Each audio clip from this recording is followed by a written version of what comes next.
Suddenly and without warning, all teenage girls develop the power to electrocute. It's Amazon Prime's sci-fi show, The Power. Let's talk about it.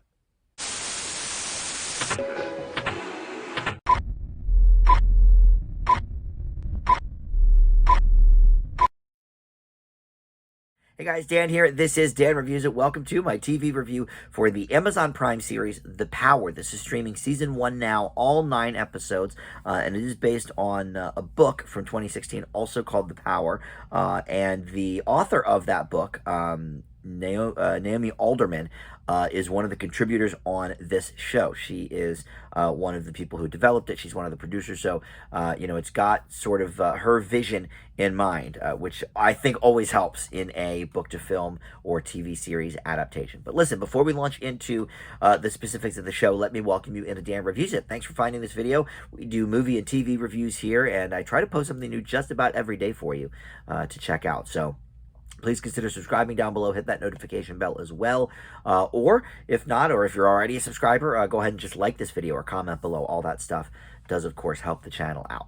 So let's talk about this show, The Power. Like I mentioned up top, the basic premise is, this is our world here. However, all of a sudden, and without warning, all teenage girls around the world develop the power to electrocute people at will.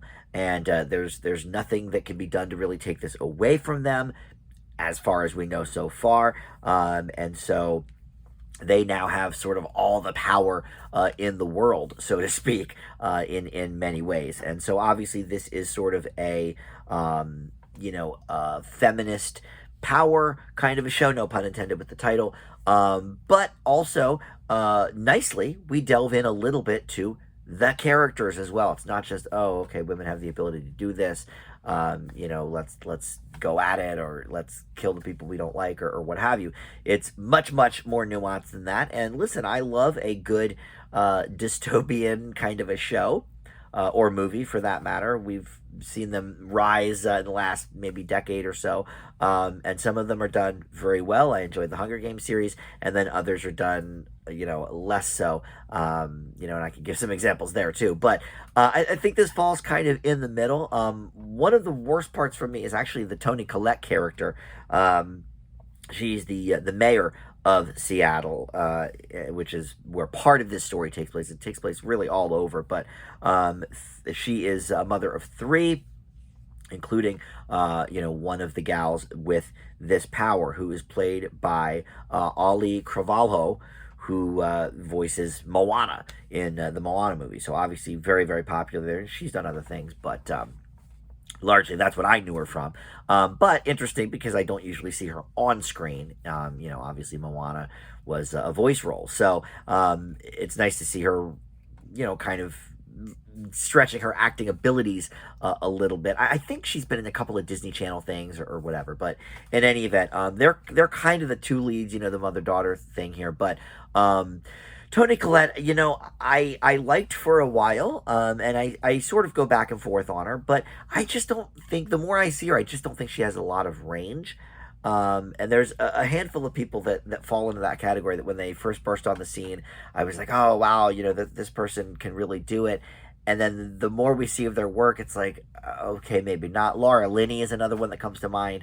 I know she had a lot of praise for her role on Ozark and stuff, but to me it was like, I've seen Laura Linney do this role like 15 different times.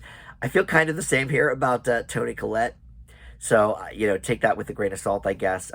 She brings the cast down a little bit. But we also have John Leguizamo here as her husband.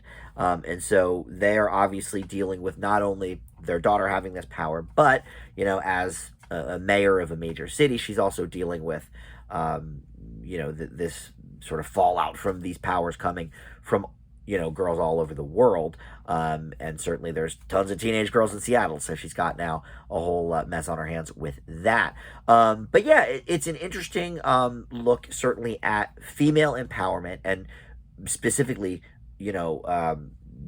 girl power, teenage girl power. And it has yet to be seen what happens when these girls are no longer teenage girls, when they go from 19 to 20, let's say.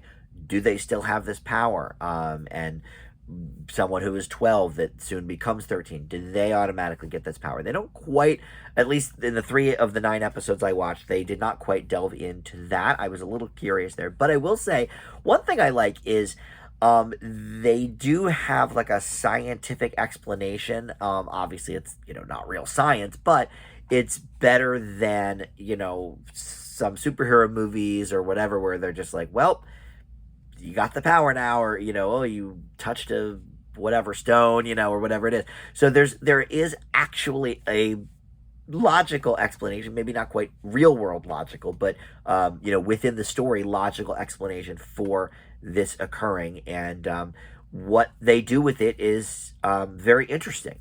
So this is not listed as a mini series. It has not been renewed yet for a season 2, but I'm not sure what the the consensus has been from viewership, if this has been considered like a hit, but I think it's certainly interesting. I love the idea.